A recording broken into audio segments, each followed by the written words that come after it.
सूरज थोड़ा बोर्ड के साइड जा रहा है सर, बोर्ड। हाँ सर। सर कैमरा थोड़ा राइट में लीजिए।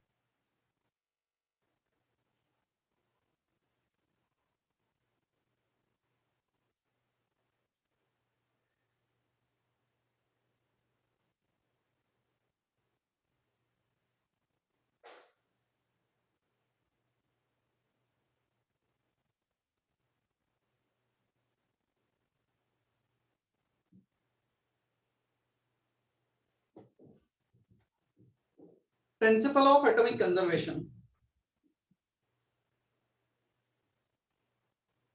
It is third based point on क्या है?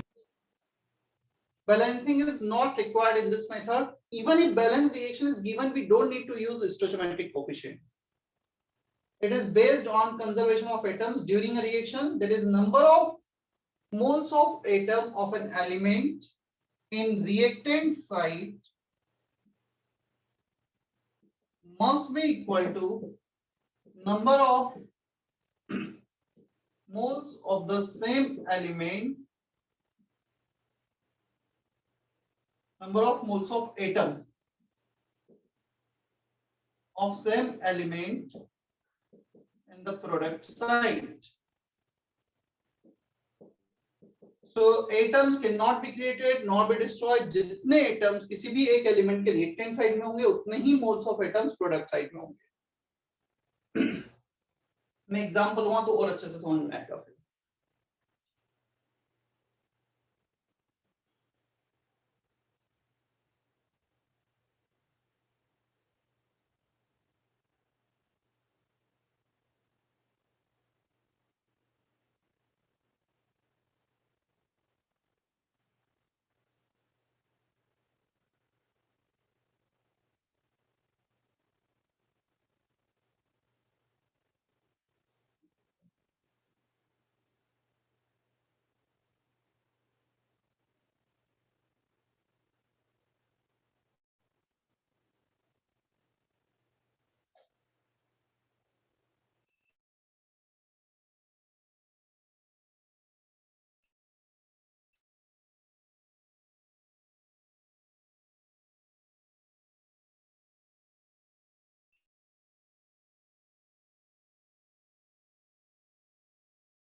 Yes, sir.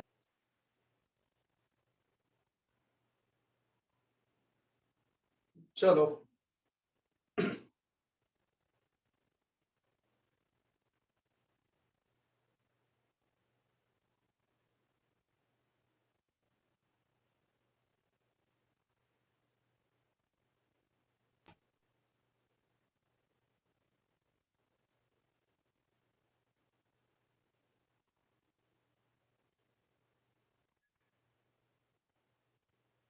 देखो, KClO for giving KClO plus O2, अब बोर्ड पे फोकस करना है। अब इस रिएक्शन में हम बैलेंस कर भी देंगे तब भी कोई फर्क नहीं पड़ना है, बैलेंस नहीं कर रहे हैं तब भी कोई फर्क नहीं पड़ना है, but we don't need to use stoichiometric coefficient, that's it. POSE, principle of atomic conservation on potassium. सबसे पहले हम पोटेशियम पे POSE लगाते हैं। करना क्या है, मोल्स ऑफ KClO4 लेना है into number of atoms of potassium पर मॉलिक्यूल। कितने पोटेशियम के एटम्स है पर मॉलिक्यूल वो लेना है। फिर हमें कितने पोटेशियम है पर मॉलिक्यूल KClO4 में 1 2 3, how many potassium atoms? 1। So moles of KClO4 into 1, potassium के मोल्स आ गए रिएक्टेंट में, moles of KClO into 1 plus moles of O2 into 0। समझना, O2 में कितने मोल्स ऑफ पोटेशियम के? 0 है, so whatever the moles of O2 into 0। KClO में कितने मोल्स ऑफ पोटेशियम के? 1, so whatever the moles of KClO into 1 will be the moles of potassium in the product side। Reactant moles of KClO4 into 1, that will be the moles of potassium in the reactant side। Principle of atomic conservation on potassium। यहां से एक equation बनेगी, clear. अब मैं इस wait को moles को लिखता हूं weight by molar weight, 276 gram upon 138.5 into 1। इसका वेट हो गया W1 upon molar weight. Molar weight KClO का 74.5 प्लस 16 80.5 क्लियर इनटू 1। तो यहां से जब तुम W1 के लिए सॉल्व करोगे तो ये आ जाएगा 2 into 80.5 161 ग्राम। समझ में आया फर्स्ट केस? मतलब कोएफिशिएंट्स नहीं लिखने हैं। कोफिशिएंट नहीं लिखने हैं क्योंकि हम ऑलरेडी क्या है, कोफिशिएंट तुम क्या करते थे, इसको बैलेंस करते थे, कितने पोटेशियम है कितने पोटेशियम है वो लिखते थे। ये जो मैंने मल्टीप्लाई किया नंबर ऑफ एटम्स पर मॉलिक्यूल, तो वो कोफिशिएंट के तो काम कर रहे हैं इनडायरेक्टली, राइट? सर वहाँ वन के Yes. तो कोफिशिएंट कोएफिशिएंट तब भी मैं यूज नहीं करूंगा उसे। लेकिन आपने 1 मल्टीप्लाई किया है हाँ, तो n KClO4 के बाद में, तो ये 1 है नंबर ऑफ पोटेशियम एटम्स पर मॉलिक्यूल। यहाँ पे तो भी नंबर ऑफ, सिमिलरली ऑक्सीजन के लिए करेंगे, हाँ सिमिलरली ऑक्सीजन के लिए भी करेंगे। सभी के लिए तीनों में किया है ना। This are the number of potassium atom per molecule, this are the number of potassium atom per molecule, तीनों वही है। सर अगर इसको मतलब वन को एक साइड लाएंगे तो ये कोफिशिएंट जैसे ही काम करेंगे ना? हाँ देखो, at the end of the day मेरे पास जो फाइनल मैथमेटिकल रिलेशन आना है, जो आंसर आना है, whether I am using mole method और फैक्टर लेवल मेथड और principal of atomic conservation, result तो कुछ अलग नहीं, सिर्फ इंटरप्रिटेशन अलग है चीजों का। तो मैथमेटिकल रिलेशन सिर्फ अलग तरीके से इंटरप्रेट कर रहे हैं और कुछ भी नहीं है।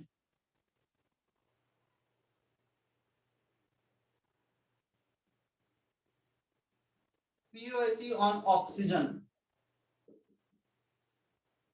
चलो, moles of KClO4 into 4, moles of KClO into 1, moles of O2 into 2।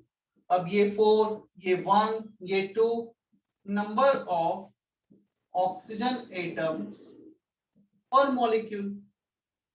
यहाँ पर POSE लगा है ऑक्सीजन पे, so KClO4 4 ऑक्सीजन पर molecule, 1 oxygen per molecule, 2 oxygen per molecule। Is that okay? Yes, sir.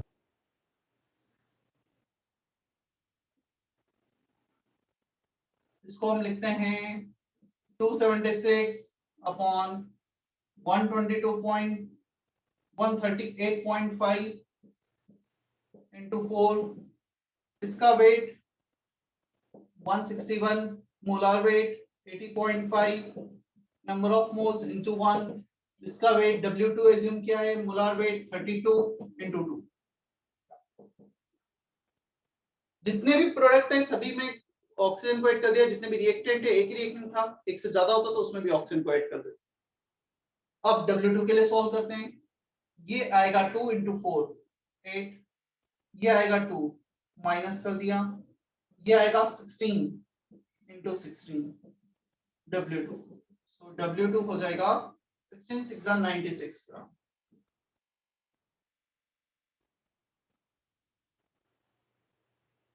आया समझ में?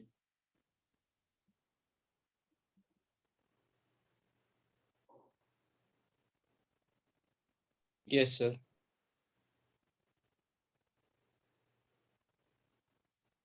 क्यों लग रहा है कुछ तो गलत कैलकुलेशन करा है हमने?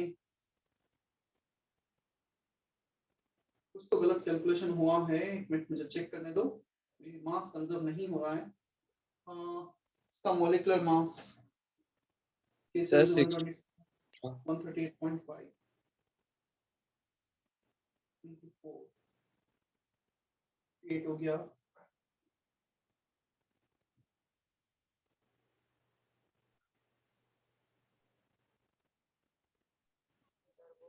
KClO का मोलार मास मैंने गलत काउंट कर लिया क्या? Potassium 39, chlorine 35.5, oxygen 16। ये 90.5 था, मैंने 80.5 कंसीडर कर लिया, ये गलत हो गया।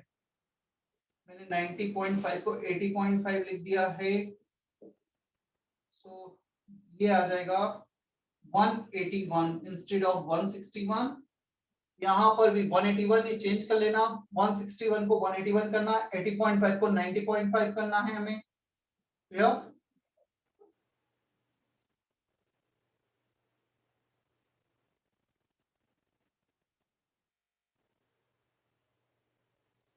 तो W1 आ गया 181, 90.5। अभी ठीक है?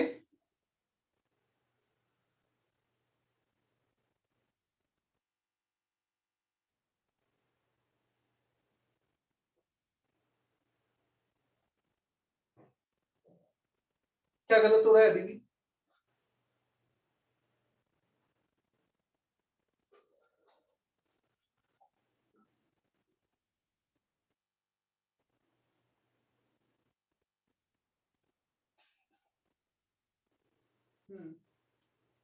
ये 276 की जगह 277 ले रहा हूं मैं। जस्ट वो मैंने कैलकुलेशन जब नंबर दिए अपने एंड से, मैंने खुद ने क्वेश्चन बनाया था तो थोड़ा सा 1 का प्लस माइनस हो गया।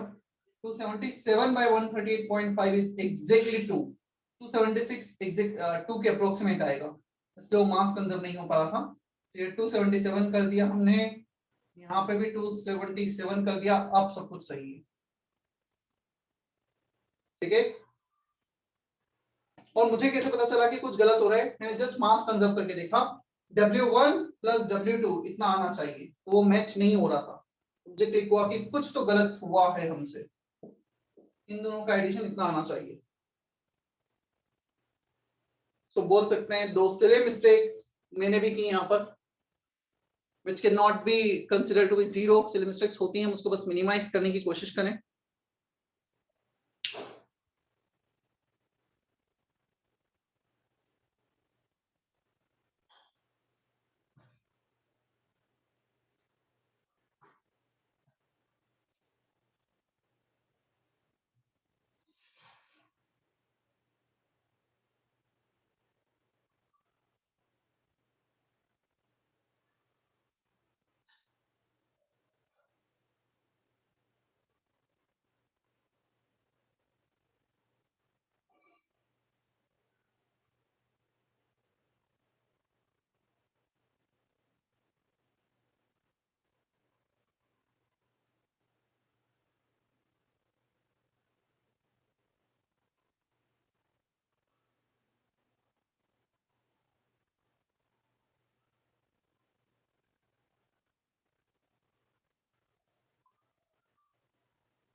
हो गया कॉपी, समझ में आया क्या करना है हमें?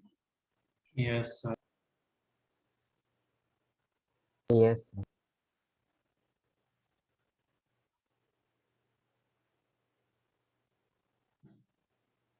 Yes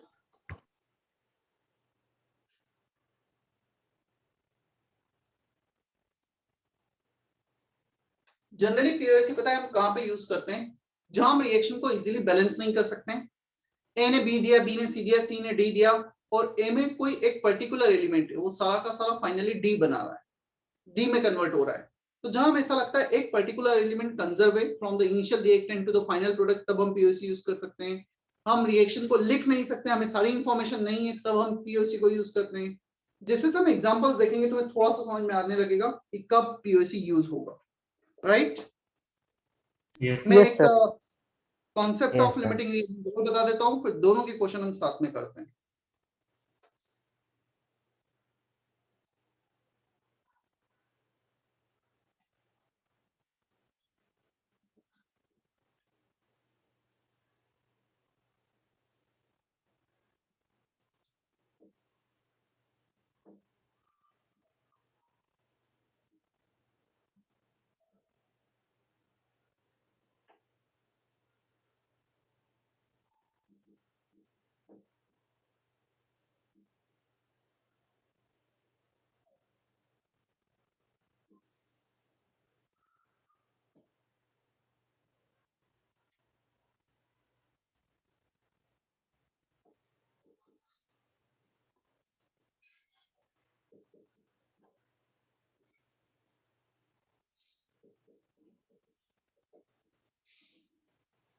Concept of limiting reagent.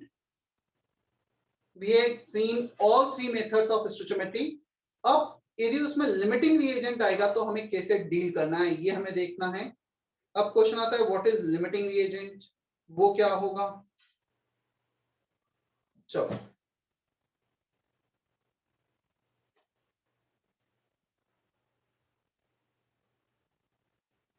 N2 plus 3H2 giving twice of ammonia. I am taking one example. You don't need to write this example as of now. मुझे बताओ इसके 10 मोल्स कितने मोल्स हाइड्रोजन से रिएक्ट करेंगे? One कितने से react करेगा? One nitrogen react with how many hydrogen? 30 3. 10 can react with 30. 30 15 50. अब हम क्या करते हैं, यहां पर 10 30 से रिएक्ट कर रहा है, इसका हमने 10 मोल्स लिए और इसके 20 मोल्स लिए। I am not taking 30 moles. अब क्या होगा?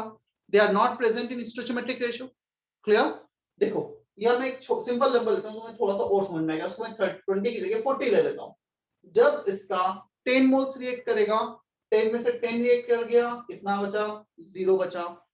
10 moles can react with 30 moles, तो 40 में से 30 रिएक्ट कर गया, बच गया 10।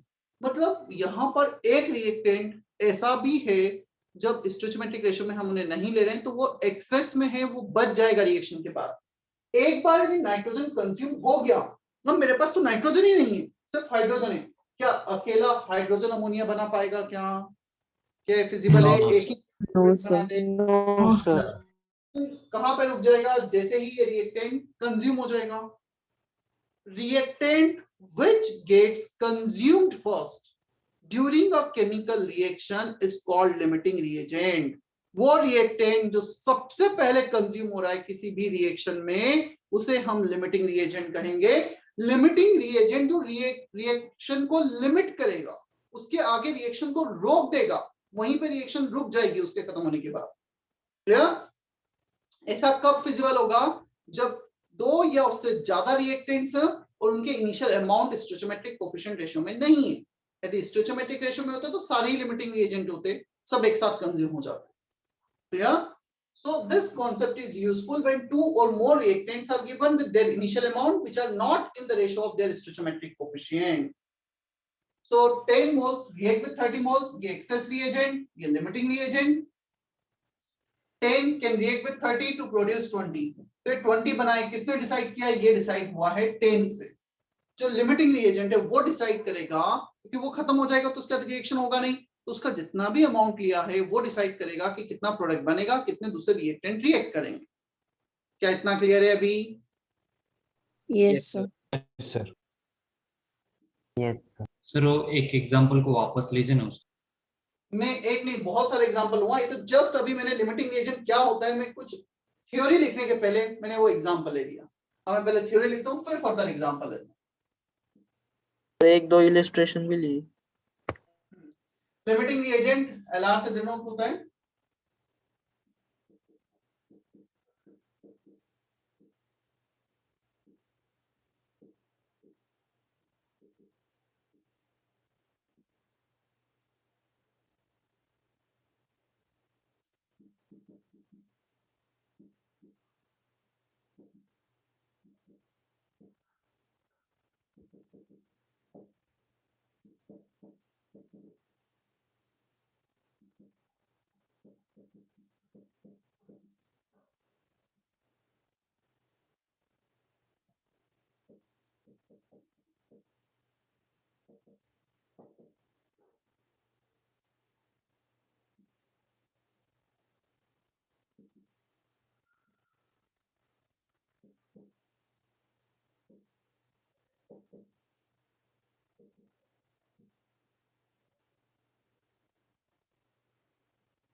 सब कुछ कॉपी करो फिर एक्सप्लेन करता हूँ। सर वो पॉइंट इम्पोर्टेंट है क्या? हाँ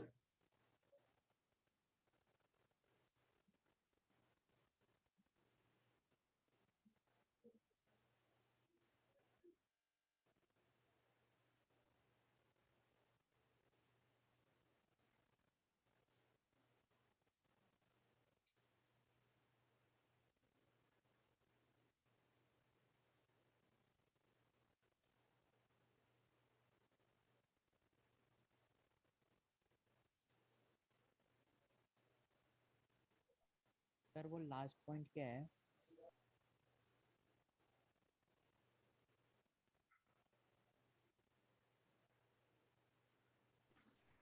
Sir, Balancing is must to find LR.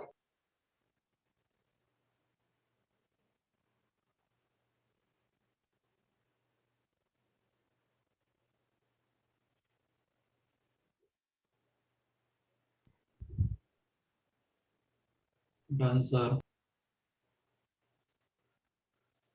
हाँ, Yes. क्या बोल रहे हो बोलो? Done, sir.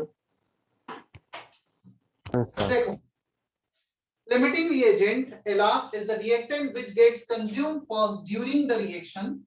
Amount of limiting reagent taken will decide the amount of other reactant reacted and product produced. Amount of limiting reagent left is zero after the completion of reaction. Reactant which do not consume completely during the reaction is called excess reagent. जो बच जाएंगे reaction के बाद excess reagent होंगे. अब question आता है limiting reagent निकालना कैसे? जैसे वो N2H2 वाला जो एग्जांपल था उसमें N2 का कोफिशिएंट था 1, H2 का था 3. सो हमने एक के मोल्स लिए 10/1 उसका कोफिशिएंट, 40/3 इसका coefficient. When moles by coefficient are divided, the reactant which is smallest value of this will be the limiting reagent. यदि सिंपल सा केस है तो हमें डायरेक्टली जज कर सकते हैं, बट कुछ कॉम्प्लिकेटेड केस आ गया, 3 4 5 रिएक्टेंट्स आ गए, रैंडम से नंबर आ गए, तो फिर हमें क्या करना है? इनिशियल मोल्स को स्टोइचोमेट्रिक कोफिशिएंट से डिवाइड करना है. The reactant which is smallest value of this will be the limiting reagent. Balancing is must to find limiting reagent क्योंकि स्टोइचोमेट्रिक कोफिशिएंट से डिवाइड कर रहे हैं हम. क्या इतना क्लियर है? So initial moles मतलब जो lesser quantity में present होगा. Initial moles मतलब that should be given in the question. Oh. Reaction start करने के Yes. पहले कितने moles को मिक्स किया है रिएक्शन करवाने के लिए?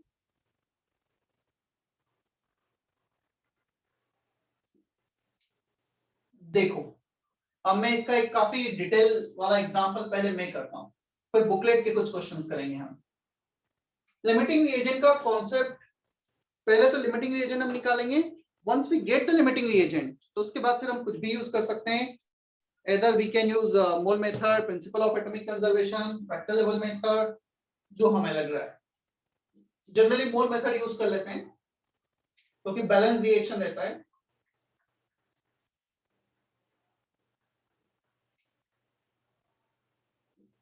तो मतलब एक ही आंसर 3 मेथड से निकाले जा सकते हैं. हाँ, डिपेंड्स कि कितनी इंफॉर्मेशन दे रखी है. फैक्टर लेवल यदि मेरे पास सीक्वेंशियल रिएक्शन ही नहीं है तो मैं फैक्टर लेवल यूज क्या करूंगा? Yes. Example 2a plus 3b plus 7c giving 4d plus e. t equal to 0 पर मतलब इनिशियली जब हम रिएक्शन स्टार्ट करें उसे कहा जाता है t equal to 0. Number of moles are given. इसके मोल्स हमें दे रखे हैं 14, इसके हमें दे रखे हैं 20 और इसके हमें दे रखे हैं 42. प्रोडक्ट इनिशियली प्रेजेंट नहीं होगा, हम रिएक्शन को रिएक्टेंट से स्टार्ट कर रहे हैं, तो प्रोडक्ट का अमाउंट 0. अब तुम्हें क्या करना है इसमें? Find limiting reagent and moles of each reactant and product after completion of reaction. Moles of each A, B, C, D, E सभी के मोल्स निकालो रिएक्शन जब हो जाएगा. ये क्वेश्चन मैं कर रहा हूं, बोर्ड पे अच्छे से फोकस करना है. क्लियर? फिर मैं कुछ क्वेश्चंस तुम्हें करने के लिए दूंगा. First, if 2 or more than 2 reactants are given and their initial amount is given, मुझे नहीं पता कि कौन सा ये 2:3 में है नहीं है क्या है, मैं तो लिमिटिंग रिएजेंट का कॉन्सेप्ट यूज करना ही करना है. मुझे 2 रिएक्टेंट या उससे ज्यादा का अमाउंट दे रखा है. चलो, मोल्स बाय स्टोइचोमेट्रिक कोएफिशिएंट 14/2, 20/3, 42/7. 7 आ रहा है, 6.68, 6 सबसे छोटा आ रहा है. तुम देखोगे सी के मोल्स सबसे ज्यादा है, still it is a limiting reagent क्योंकि वो कोएफिशिएंट पे डिपेंड भी करेगा. तो लिमिटिंग रिएजेंट आ गया हमारे पास C. किसी को कोई डाउट इसमें? No, sir. no sir. अब हम यूज करते हैं mole method. Moles of A reacted by coefficient, moles of B reacted by coefficient,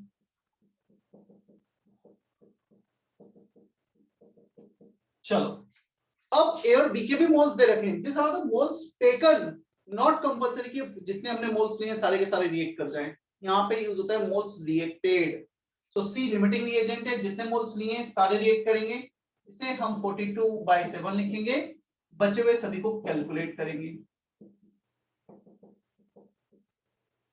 लेकिन एलआर का उपयोग क्या है? इसका एलआर का यहाँ पर यदि सी लिमिटिंग रिएजेंट है, मुझे ये लिखना है मोल्स रिएक्टेड। ए और बी तो एक्सेस रिएजेंट है। If A and B are excess reagent, क्या वो 100% रिएक्ट करेंगे? क्या मुझे पता ही नहीं कितने रिएक्ट कर रहे हैं 14 और 20 में से, बट मुझे ये पता है 42 में से 42 रिएक्ट कर रहा है, तो ये 42 में यहां पर रखूंगा। आया समझ में? और फिर ए कितना रिएक्ट किया है, बी कितना रिएक्ट किया है, डी कितना प्रोड्यूस हुआ है, ई कितना प्रोड्यूस हुआ है, ये कैलकुलेट करें। This is the use to find LR, क्योंकि एलआर ही तो है जो सब कुछ डिसाइड करने वाला है, कितना दूसरा रिएक्टेंट रिएक्ट कर रहा है, कितना प्रोडक्ट बन रहा है। So whatever the moles are taken, यहाँ पे लिख दिए। चलो, ए के मोल्स कितने रिएक्ट किए? Moles of A reacted 42/7, 6 into 2, 12. Moles of B reacted 6 into 18. 3. Moles of C produced 6 into 4, 24. 24. Of, sorry, ये D होगा। Moles of E produced 6. 6 6 into 1. Clear? Initially 14 थे, 14 में से 12 रिएक्ट कर गए, कितने बचेंगे? Out of 14, if 12 has been reacted, 2 moles remaining 14 minus 12 to 20 minus 18 2. to 24 6। यहाँ पे मैं ये भी लिख देता हूँ, मोल्स ऑफ सी रिएक्टेड, तो पूरे 42 रिएक्ट करेंगे। 42 थे, 42 minus 42 0। ये तो रिएक्टेंट के मोल्स रिमेनिंग आ गए, ये प्रोडक्ट के प्रोड्यूस आ गए। या यस सर। सानिका का मैसेज है, सर लिमिटिंग रिएजेंट क्यों लिया है? सानिका, लिमिटिंग रिएजेंट वो होता है जिसका मोल्स बाय स्टोइचोमेट्रिक कोफिशिएंट सबसे छोटा होगा, सबसे स्मॉल वैल्यू होगा। ये वैल्यू है 7, ये है 6.67 और ये है 6। तो इन तीनों में सानिका सबसे छोटा वैल्यू कौन सा है मोल्स बाय कोफिशिएंट? So 42/7.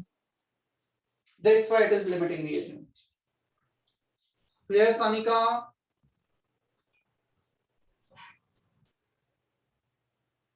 मतलब सी सबसे पहले कंज्यूम हो जाएगा ना?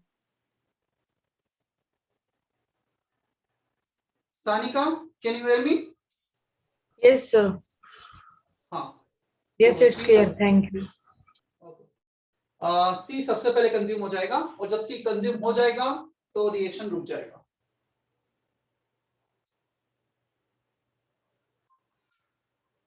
कनिष्का, समझ में आया इतना? Kanishka, can you hear me? Aditi,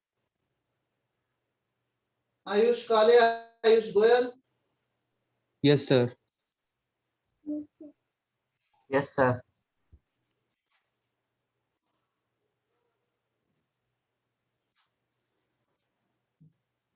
चलो कुछ बुकलेट के क्वेश्चंस देखते हैं। मोल कॉन्सेप्ट,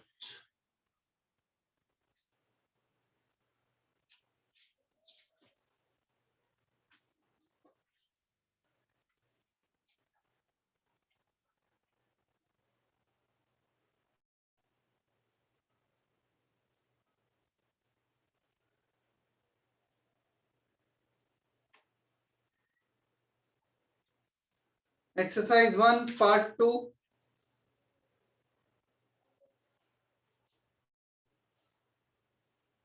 सबसे पहले हम करते हैं कुछ लिमिटिंग रिएजेंट के क्वेश्चन।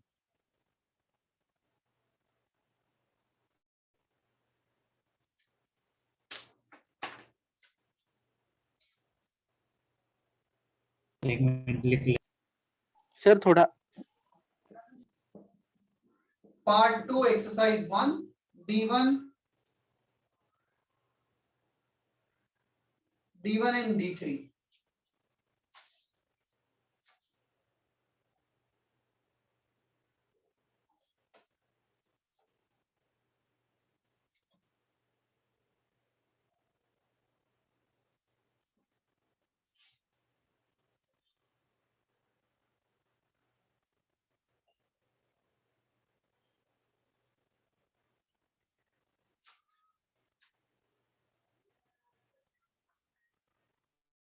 और उसके बाद E6, ये बेस्ड है POC पर और ये बेस्ड है लिमिटिंग रिएजेंट पर। एक्सरसाइज 1 पार्ट 2 तो मैं ट्राई करना है तीनों question D1 D3 E6।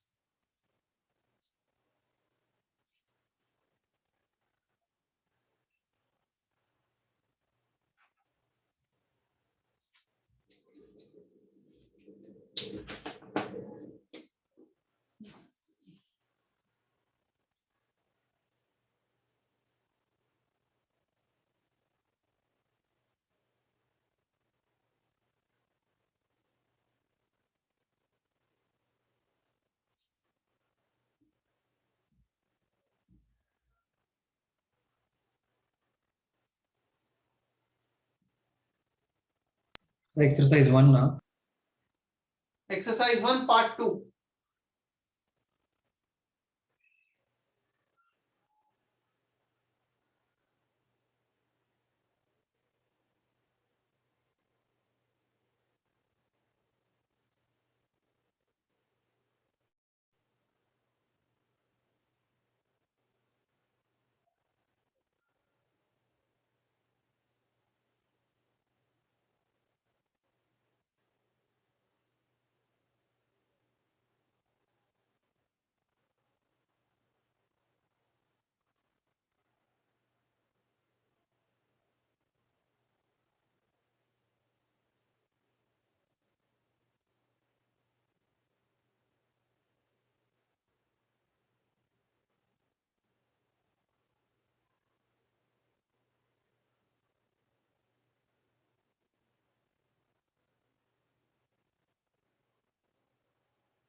Moles का स्टोइचोमेट्रिक कोएफिशिएंट करना है, लिमिटिंग रिएजेंट निकालना है, फिर आगे बढ़ना है।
डिस्कस करें क्या?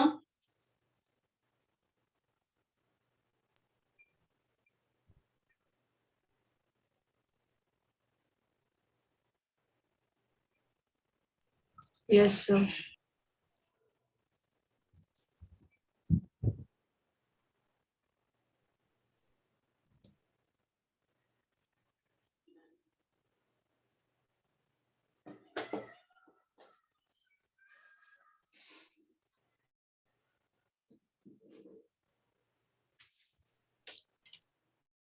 कौन सा डिस्कस करना है? सर E6 D1 D3 हो गए क्या सभी से? Sir, D3. D3 D3 One. D3 कर लेते हैं चलो पहले।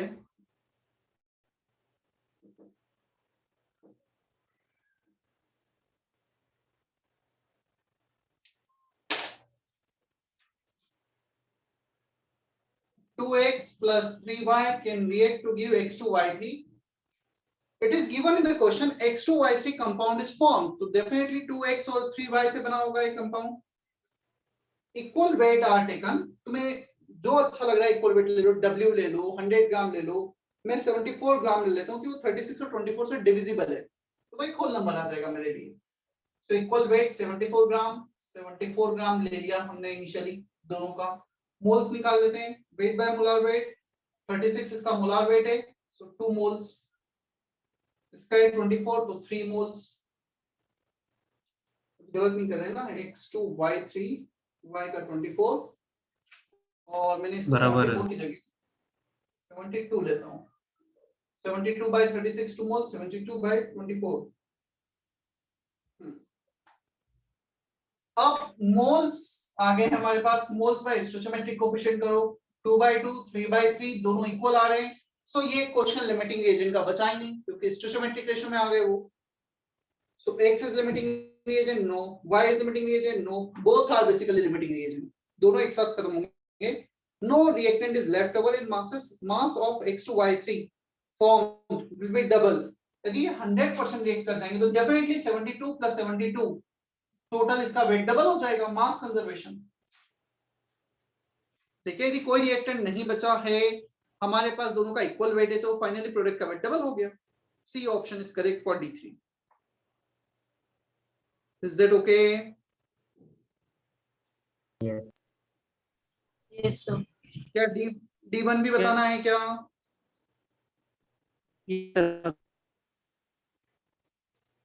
Sudarshan, you are not audible. D1 बताना है?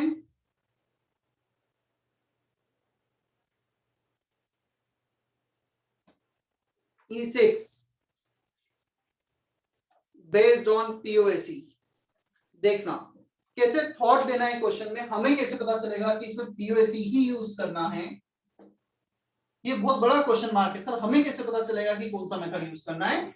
तो ये सिर्फ और सिर्फ प्रैक्टिस से समझ में आएगा किस तरह से इंफॉर्मेशन दे रखे हो, किस मेथड में हम कैसे इंटरप्रेट करते हैं चीजों को.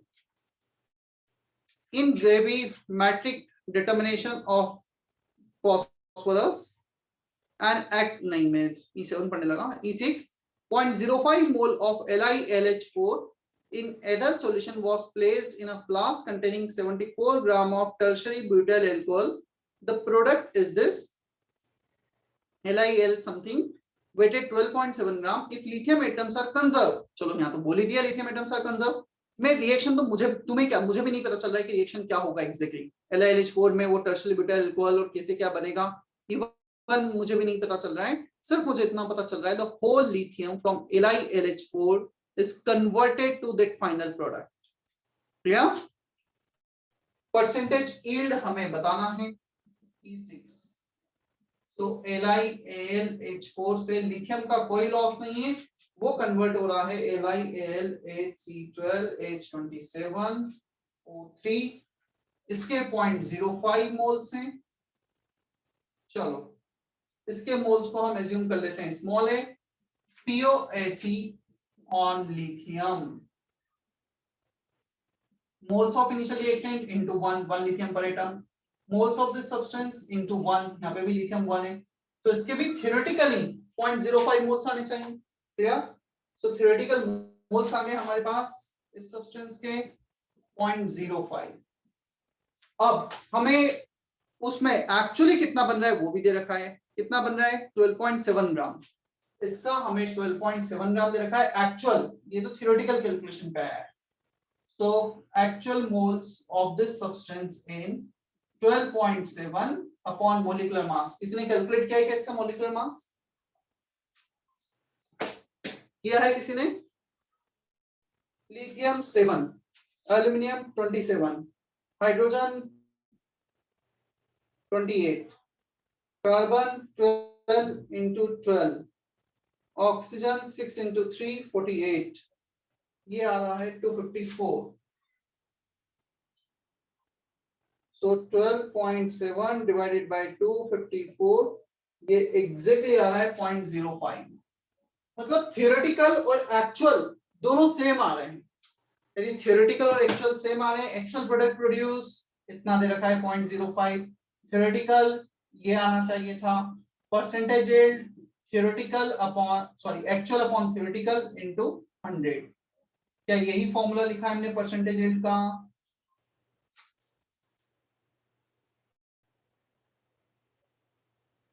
Yes sir. क्या E6 क्लियर है? अभी ये थियोरेटिकल कैलकुलेशन से आया है, दिस इज थियोरेटिकल वैल्यू। हमें क्वेश्चन में दे रखा था इतना मास प्रोड्यूस हो रहा है, this is the actual value.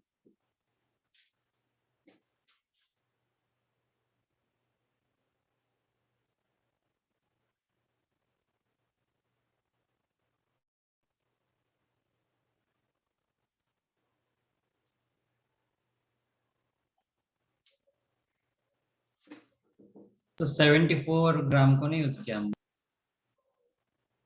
इसका यूज ही नहीं, क्योंकि मुझे बोल दिया था लिथियम कंजर्व, तो 74 ग्राम का कोई यूज नहीं है।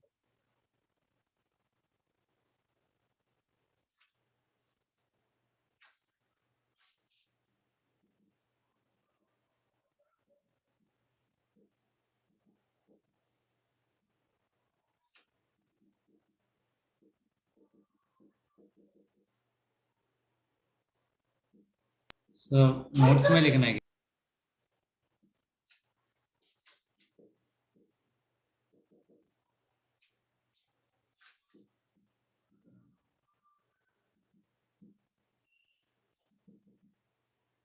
एनालिसिस ऑफ मिक्सचर एक नेक्स्ट हेडिंग है, जो मैं सिर्फ क्वेश्चन एग्जांपल के थ्रू बताने वाला हूँ। मूल मतलब स्टोइचियोमेट्री का ही पार्ट है। हमें सिर्फ ये ध्यान रखना है, whenever mixture is given we need to write two separate reactions. यदि मिक्सचर दे रखा है तो हमें सेपरेट रिएक्शन लिखना जरूरी है। Clear?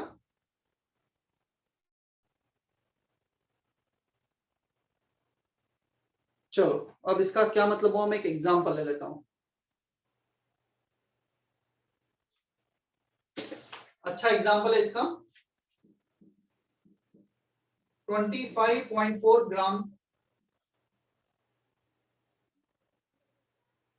Iodine and 14.2 gram chlorine reacted completely to give mixture of ICl and ICl3. Find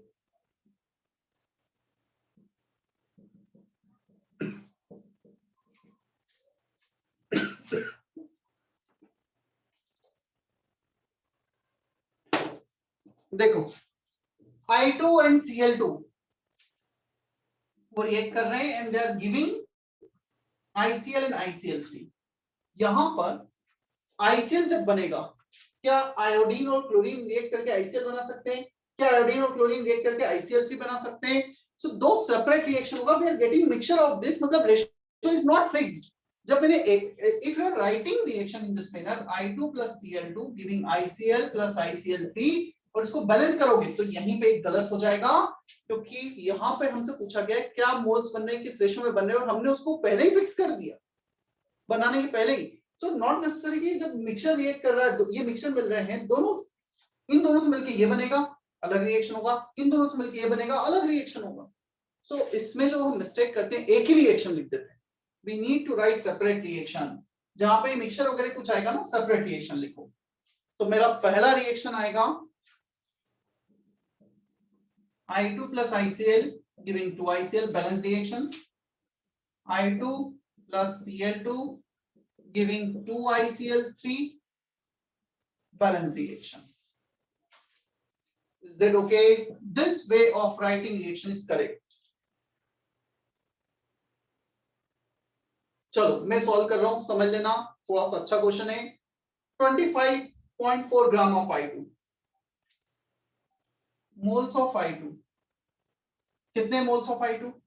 25.4 by molecular mass 254.1. moles of Cl2 14.2 by 71, ये आएगा 0.2. so total moles of iodine and total moles of chlorine हमने calculate कर लिए।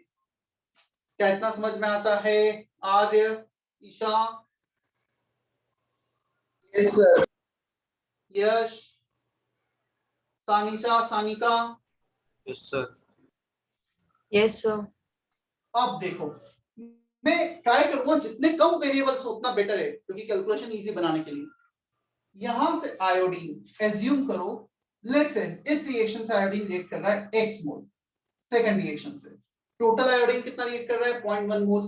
Can we say that if x mole reacted from the second reaction, then the remaining moles 0.1 minus x will be reacted from the first reaction. यहां से x react करेगा तो यहां से 0.1 minus x करेगा, क्योंकि टोटल तो 0.1 है हमारे पास। ये बजाय ये लिखने के x रिएक्ट किया, यहां से y किया, x प्लस y को 0.1 लिखूं, तो मैं पहले ही उसे लिख देता हूं, x and 0.1 minus x. Is that okay? Sir Yes, sir. Repeat करो एक बार। टोटल मोल्स I2 के हैं हमारे पास 0.1, मैं बोल रहा हूं 0.1 में से x यहां से रिएक्ट किया, टोटल रिएक्ट कर रहा है 0.1, तो यहां से कितना रिएक्ट करेगा फर्स्ट रिएक्शन से? 0.1 क्लियर? अब मैं आ जाता हूं मोल मेथड पे। किस रेशो में रिएक्ट कर रहे हैं? 1:1:2। सो इसका यदि 0.1 माइनस x रिएक्ट किया है, Cl2 का रिएक्ट करेगा 0.1 माइनस x, इसका बनेगा 2 times of 0.1 minus x। So 0.1 minus x, 0.1 minus x, 2 times of 0.1 minus x. Is that okay? 1:1:2। जिस रेशो में वो रिएक्ट करेगा हमने x के टर्म में लिख दिया। सेकंड रिएक्शन में रिएक्ट करेगा 1:3:2। सो x रिएक्ट करेगा 3x से और प्रोड्यूस करेगा 2x। सो 1 1 2 1 3 2, 1x 3x 2x.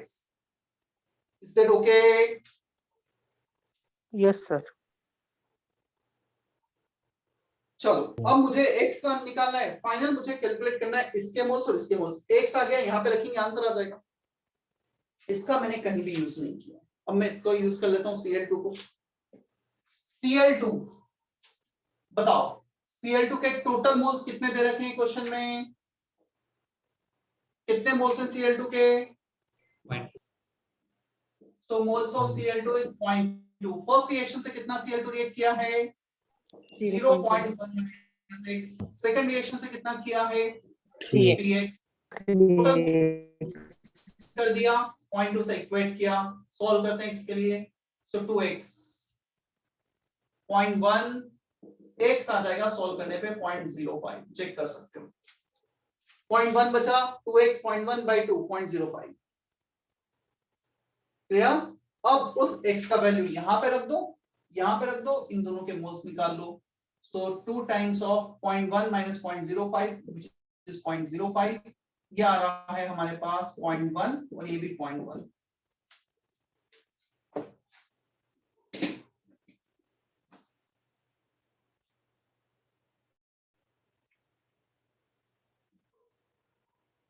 सिर्फ फर्स्ट मैटर इसमें ये करता है, we have to write two separate reaction.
Done.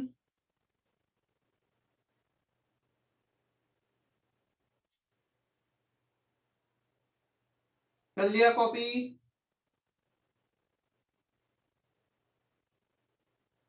Am I audible or not? Yes. चलो होमवर्क रहेगा, सेक्शन सी तक पहले दे चुका हूं ना, तो section D and section E, right?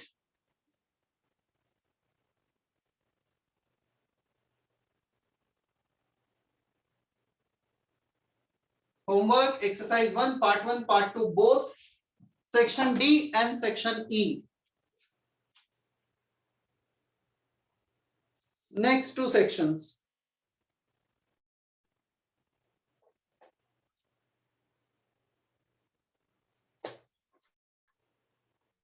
So part 1, part 2.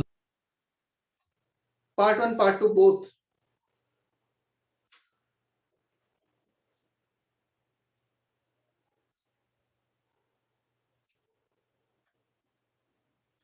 ठीक है, सेशन एंड कर रहा हूं फिर मैं।